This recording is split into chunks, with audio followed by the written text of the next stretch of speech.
प्यारे बच्चों, class 12th economics बाजार में आए गेस्ट पेपर से हम लोग इकोनॉमिक्स के महत्वपूर्ण प्रश्नों को देख रहे थे। और इस बार परीक्षा में जितने chapter by chapter important question है उसका वीडियो मैंने बनाकर डाल दिया है। उसको यदि आप लोगों ने कर लिया उन सारे क्वेश्चनों का तो आपका 100% मार्क्स आना पक्का है। उतना क्वेश्चन को आपको अच्छी तरह से तैयार कर लेना होगा। फिर भी बाज़ार में जो गेस्ट पेपर आया उससे हम लोग देख रहे थे प्रश्नों को, उसमें हम लोगों ने ऑब्जेक्टिव और अति लघुत्तरीय प्रश्नों को कर लिया है। आज हम लोग लघुत्तरीय प्रश्नों को देखेंगे। चैनल पर पहली बार है तो जरूर सब्सक्राइब कर ले और अर्थशास्त्र के बच्चों को यह वीडियो जरूर शेयर कर दे।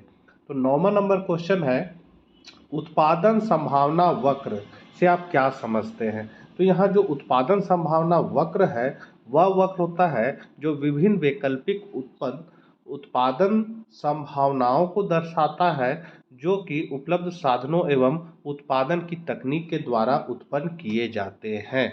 मतलब कि आपके पास जो साधन है उससे जो आपका उत्पादन करने का संभावना बनेगा उसको यदि हम वक्र के माध्यम से बताएंगे तो वो उत्पादन संभावना वक्र कहलाएगा। जैसा कि आप इस चित्र में देख सकते हैं, इसमें उत्पादन की ए बी सी डी जो बिंदु आपको दिख रहा है ये उत्पादन के विभिन्न संयोग का बिंदु है और सभी बिंदु को मिलाएंगे तो हमको उत्पादन संभावना वक्र प्राप्त हो जाएगा। ये जो आप अंदर में इस रेखा के अंदर में जो के बिंदु देख रहे हैं, ये जो के बिंदु है ये साधनों का अपूर्ण अथवा अकुशल उपयोग को बताता है। कहने का मतलब है कि आपके पास 10 गो कंप्यूटर है या 10 गो सिलाई मशीन है और उसमें से आप एक मशीन से बढ़िया से काम नहीं ले पा रहे हैं, जबकि 9 गो आपका सिलाई मशीन है, 10 गो डेली कपड़ा बना रहा है, जबकि एक सिलाई मशीन ऐसा है जो डेली 10 कपड़ा नहीं बना पा रहा है। तो इसका मतलब आप उसका अनुकूलतम उपयोग नहीं ले पा रहे हैं। तो यदि इसमें परिवर्तन होगा तो ये इस वक्र पास आ जाएगा। तो यहाँ ये तो हम अपनी भाषा में आपको समझा दिए हैं। अब हम लोग यहाँ क्या लिखा हुआ इससे देखते हैं। तो उत्पादन संभावना वक्र से यह प्रतीत होता है कि OFA से घिरे हिस्से के अंदर वाले बिंदु के साधनों के अपूर्ण उपयोग अथवा अकुशल उपयोग को प्रदर्शित करता है। समझ गए, जो बोला वही लिखा हुआ है। भीतरी स्थान से AF वक्र के किसी बिंदु पर खिसकाव उपलब्ध साधनों का पूर्ण उपयोग दर्शाता है। कहने मतलब है कि यदि हम लोग के बिंदु से किधर भी अगर A पर B पर या C पर किधर भी जाएंगे तो ये मेरा साधनों का पूर्ण उपयोग को दर्शाएगा। यदि समाज विकास के कारण साधनों में वृद्धि करने में सफल होता है तभी कोई नया वक्र बनेगा। वक्र का दाईं ओर प्रतिस्थापन साधनों का विकास दर्शाता है, इसलिए यह आर्थिक समस्याओं का प्रथम प्रयास स्पष्ट करता है, जैसे क्या उत्पादन किया जाए। जैसा कि आप चित्र में देख सकते हैं ये वक्र है और ये अपना दाईं ओर खिसक गया है। तो ये ऐसा तभी संभव है जब आपका साधनों में बढ़ोतरी होगी, साधनों में प्रगति होगी, तभी उत्पादन संभावना वक्र अपना दाहिनी ओर शिफ्ट करेगा। अगला क्वेश्चन है, समान वस्तुओं और घटिया वस्तुओं में क्या अंतर है। तो इसका आंसर है समान वस्तु। समान वस्तुओं में आय मांग वक्र धनात्मक ढाल वाला होता है, अर्थात बाएं से दाएं ऊपर चढ़ता हुआ होता है। श्रेष्ठ वस्तुओं का धनात्मक ढाल वाला आय मांग वक्र यह बताता है कि उपभोक्ता की आय में प्रत्येक वृद्धि उसकी मांग में भी वृद्धि करती है तथा इसके विपरीत आय की प्रत्येक कमी सामान्य दशाओं में मांग में कमी उत्पन्न करती है। कहने मतलब है यदि आपका इनकम बढ़ रहा है और आप चीनी चावल दाल ये सब ज़्यादा खरीद रहे हैं तो इसका मतलब वो सब सामान्य वस्तुएं हैं। मतलब आय बढ़ने पर आप उसका मांग बढ़ा रहे हैं, ज़्यादा सामान खरीदते तो वो सामान्य वस्तु कहलाएगा। और यदि आपका आय घट रहा है तो आप उन वस्तुओं की मांग को घटा देंगे तो इस ऐसी स्थिति में सामान्य वस्तु कहलाएंगे। घटिया वस्तुएं वे वस्तुएं होती है जिन्हें उपभोक्ता नीची मतलब घटिया दृष्टि से देखते हैं और आय स्तर के पर्याप्त ना होने पर उपभोग करते हैं। कहने मतलब है यदि मेरा पैसा कम हम कमाते हैं तो हम खराब क्वालिटी वाला चावल, सस्ता चावल खोज के खाएंगे। मतलब जैसे मोटा अनाज, वनस्पति घी, मोटा कपड़ा आदि इन सब को चुनेंगे जिसका दाम कम हो। ऐसी दशा में जैसे जैसे उपभोक्ता की आय में वृद्धि होती है, वैसे वैसे उपभोक्ता इन घटिया वस्तुओं का उपभोग घटाकर श्रेष्ठ वस्तुओं के उपभोग में वृद्धि करने लगता है। अर्थात घटिया वस्तुओं के लिए आय मांग वक्र ऋणात्मक ढाल वाला बाएं से दाएं नीचे गिरता हुआ होता है। मतलब घटिया वस्तु में क्या होगा, बाएं से दाएं नीचे की ओर गिरेगा। इसका मतलब ये नीचे की ओर गिर रहा है, इसका मतलब वाई वस्तु जो है, अगर दो वस्तु है तो यहाँ नीचे की ओर अगर इस तरफ गिर रहा है तो यहाँ पर आपका वाई वस्तु जो है वो घटिया वस्तु हो जाएगा। तीसरा क्वेश्चन है, एक तीन क्षेत्रीय अर्थव्यवस्था में आय एवं उत्पादन के चक्रीय प्रवाह को समझाएं। देखिए, तीन क्षेत्र का जिक्र है तो आपका पहला क्षेत्र मान लीजिए परिवार है, दूसरा क्षेत्र जो होता है वो फर्म होता है, और तीसरा क्षेत्र जो जुड़ जाता है वो सरकारी क्षेत्र जुड़ जाता है। तो इन्हीं को हम लोग तीन क्षेत्रीय अर्थव्यवस्था कहते हैं। परिवार के पास क्या होता है, तो उत्पादन के साधन होते हैं, भूमि, श्रम, पूंजी, प्रबंध, साहस, ये सभी परिवार पास है। ये फर्म को देते हैं साधन।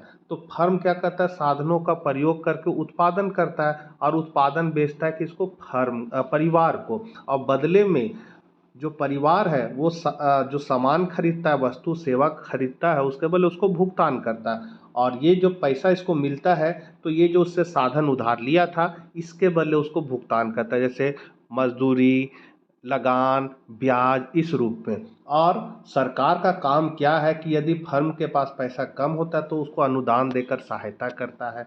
परिवार पास अगर पैसा कम हो गया तो उसको हस्तांतरण भुगतान के रूप में सहायता करता है। यदि पैसा ज़्यादा हो गया तो कर के रूप में ले लेता है, फर्म से भी कर के रूप में ले लेता है, और ये वित्तीय प्रक्रिया में भी लगाता है। तो ये तीन क्षेत्र कहलाते हैं। अब हम लोग इसमें देखते क्या क्या लिखा हुआ है। प्राचीन काल में प्रत्येक अर्थव्यवस्था बंद अर्थव्यवस्था होती थी। उस समय कोई भी देश आयात निर्यात नहीं करता था, क्योंकि प्रत्येक देश में अपनी आवश्यकताओं के अनुसार ही वस्तुओं का उत्पादन किया जाता था। इस प्रकार की प्रणाली में तीन क्षेत्रों मतलब परिवार, व्यावसायिक क्षेत्र और सरकार के बीच ही आय का प्रवाह होता था। उस समय विदेशों का देश की अर्थव्यवस्था में किसी प्रकार का हस्तक्षेप नहीं था। तीन क्षेत्रों में आय के चक्रीय प्रवाह को निम्नलिखित चित्र द्वारा दर्शाया गया है। तो यहाँ आप चित्र देख सकते हैं। यहाँ देखिए परिवार क्षेत्र है, ये आपका व्यवसायिक क्षेत्र है या फर्म बोल सकते हैं, ये आपका सरकार है, और ये वित्तीय बाजार है। तो सरकार क्या करती है, परिवार क्षेत्र को सहायता किस रूप में देती है, तो सेवाओं पर सरकारी व्यय करके इसको सहायता देती है। और फिर इसको सहायता किस रूप में देती है, तो आप देख सकते हैं हस्तांतरण भुगतान के रूप में सहायता देती है। मतलब तीर इधर लगा हुआ, इसका मतलब पैसा इधर से निकल कर इधर आया, और अगर तीर इसके पास जाकर यहाँ तीर लगा हुआ है तो इसके पास से पैसा निकल के इसके पास जा रहा है। तो पैसा कैसे ले लेती, तो कर के रूप में पैसा सरकार ले सकती है। अब इधर हम लोग देखते हैं तो इसको सहायता किस रूप में देती है, तो वस्तु पर सरकारी व्यय के रूप में देती है पैसा, और आर्थिक सहायता सब्सिडी इस रूप में इसको सहायता करती है, और इससे पैसा लेती भी है। उसके बाद कुछ पैसा क्या करती है, बचत करके वित्तीय बाजार में लगाती है, और कभी जरूरत पड़ने पर सरकार इससे वित्तीय बाजार से ऋण भी लेती है। परिवार क्षेत्र भी बचत करके यहाँ रखता है, व्यवसायिक क्षेत्र भी बचत करके यहाँ रखता है, और जरूरत पड़ने पर इससे भी परिवार क्षेत्र भी ऋण ले सकता है और ये निवेश कर सकता है। तो ये है आपके तीन क्षेत्रीय अर्थव्यवस्था। 12 नंबर क्वेश्चन है, सीमांत उपभोग प्रवृत्ति को परिभाषित करें। इसका मान शून्य से अधिक किंतु एक से कम क्यों होता है। तो इसका आंसर हो जाएगा आय में वृद्धि।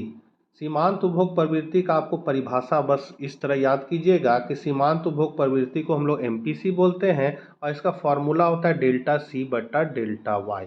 ये इसका फॉर्मूला है। तो इसको हम लोग परिभाषा को इस तरह याद रख सकते हैं, डेल्टा मतलब होता है परिवर्तन, वाई मतलब आय होता है, सी मतलब होता है उपभोग। इसको हम लोग पूरा को पढ़ेंगे। आय में परिवर्तन के फलस्वरूप उपभोग में होने वाले परिवर्तन के अनुपात को, क्या बीच में देखिए बट्टा है, तो के अनुपात को हम लोग सीमांत उपभोग प्रवृत्ति कहते हैं।